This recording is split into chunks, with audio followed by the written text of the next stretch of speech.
Car en réalité, quand nous parlons de feu irrégulier, c'est tout ce qui est contraire à la règle, tout ce qui est contraire à la loi, tout ce qui est contraire aux recommandations du Seigneur. Je me suis dit, est-ce la faute d'Aaron si ses fils ont disparu de la sorte?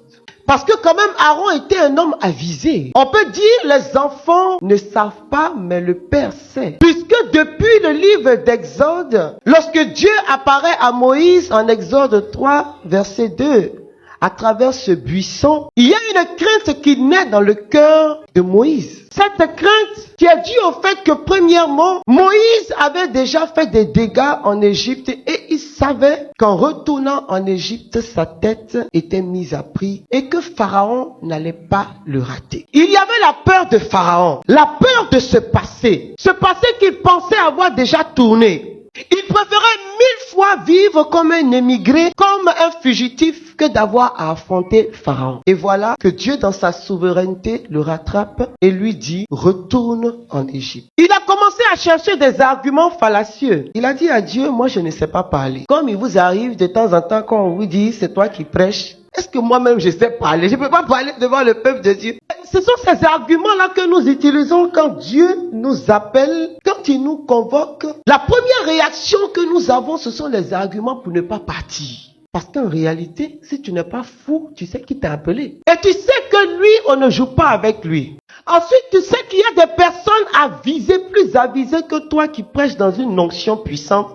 Et tu n'as pas envie de faire pitié. Et tu cherches des arguments. Moïse dit, je ne sais pas parler. On va libérer mon peuple et puis je ne sais pas parler. Quelle est la combinaison? S'il avait dit, bon, je vais le libérer, tu sais que c'est de Pharaon qu'il s'agit. Donne-moi une combinaison des armures avec des balles. On aurait pu comprendre. Parce que Pharaon était redoutable. Mais il dit, je ne sais pas parler. Ça veut dire qu'en d'autres termes, Moïse a réalisé que l'une des armes les plus redoutables, c'est la parole. Quelle est la parole qu'il allait dire à Pharaon qui allait incliner son cœur? Quelle est la parole qu'il allait opposer à la parole de ce dévot du diable? Alors il dit à Dieu, moi je ne sais pas parler. Quelle a été la réponse de Dieu? Exode chapitre 7. Il dit, je ferai de toi un Dieu pour Pharaon et Aaron ton frère sera ton prophète. Donc Aaron était déjà, depuis on va dire la consécration de Moïse pour cette mission, Aaron avait déjà été établi par Dieu comme prophète. La parole avait été relâchée sur sa vie. Mais en réalité, quand vous lisez ce livre de l'Exode, à aucun moment, quand Moïse se retrouve devant Pharaon, il dit à Pharaon, parle. Devant Pharaon, il dit à Aaron, parle. C'est Moïse lui-même qui parle. Donc, je reviens à ma première pensée. C'était un argument fallacieux. Il avait peur. Maintenant, c'est vrai que l'onction peut nous donner des compétences que nous n'avons pas au départ. Mais pour cela, il y a un fiat à donner, un oui. Et c'est pourquoi quand nous écoutons le témoignage de notre Père fondateur et quand vous le côtoyez, vous attestez son témoignage quand il dit qu'il était impossible pour lui de construire plusieurs phrases sans avoir à bégayer parce qu'il était bègue et il était un bègue très fort. Mais si on ne vous dit pas, vous ne pouvez pas savoir que c'est quelqu'un qui avait ce problème. Mais dès lors qu'il a reçu l'onction, il lui arrive de bégayer quand il ne prêche pas. Mais quand il prêche, ce n'est plus lui qui vit, c'est le Christ qui vit en lui. Aaron est celui-là également qui est monté finalement sur la montagne.